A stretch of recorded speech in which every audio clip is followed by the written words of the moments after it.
हे युद्ध भारताच्या दारापर्यंत आलेलं आहे। या युद्धामुळे भारताचं आर्थिक व्यवस्था कोलमडण्याची शक्यता आहे।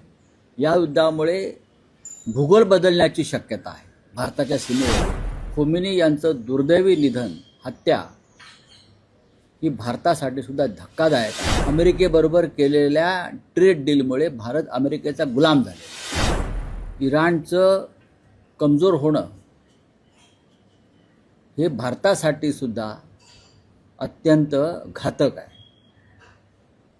कारण ज्या पद्धतीनं आता इराणवर अमेरिका आणि इस्रायल ताबा घेईल, हळूहळू ही पावलं भारताच्या दिशेनं पडू शकतात।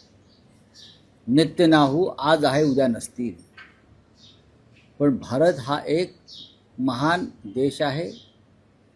आधीच नरेंद्र मोदींनी अमेरिकेबरोबर केलेल्या ट्रेड डीलमुळे भारत अमेरिकेचा गुलाम झालेला आहे व्यापारी करारात। जर अमेरिकेनं इराणमध्ये पाय रोवले, पाकिस्तानच्या युद्धामध्ये, पाकिस्तान अफगाणिस्तानच्या युद्धामध्ये ट्रम्प पूर्णपणे पाकिस्तानला मदत करत आहे।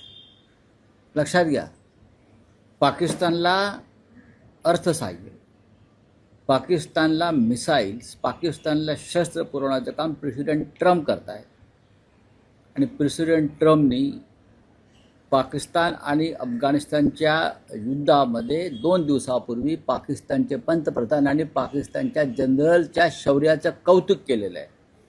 त्याच्यावर सुद्धा भारताच्या परराष्ट्र खात्याकडून साधं निषेधाचं शब्द बाहेर पडला नाही। मग भारताचं परराष्ट्र धोरण काय आहे, भारताची जागतिक भूमिका काय आहे? की फक्त जाऊन परदेशात जाऊन फिरायचं आणि नेत्यांना मिठ्या मारून फोटो पाठवायचे भारतामध्ये, हेच आहे का? खोमेनी यांचं दुर्दैवी निधन, हत्या ही भारतासाठी सुद्धा धक्कादायक आहे, इतकंच मी सांगू शकतो।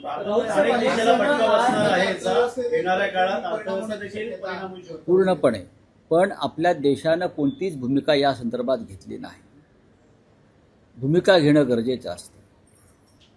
इतकं मोठं युद्ध सुरू आहे आपल्या देशाच्या सीमेवर, मग भारत, मग पाकिस्तान अफगाणिस्तान असेल, इराण इस्रायल असेल, इराण दुबई असेल, इराण आणि अमेरिका असेल, हे युद्ध भारताच्या दारापर्यंत आलेलं आहे।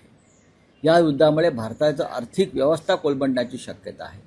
या युद्धामुळे भूगोल बदलण्याची शक्यता आहे भारताच्या सीमेवरील, आणि ह्या युद्धामुळे भारताला चटके बसण्याची शक्यता आहे। तरीही मोदी या युद्ध काळामध्ये इस्रायलला गेले आणि दुसऱ्या दिवशी इराणवर बॉम्ब पडले। जागतिक स्तरावर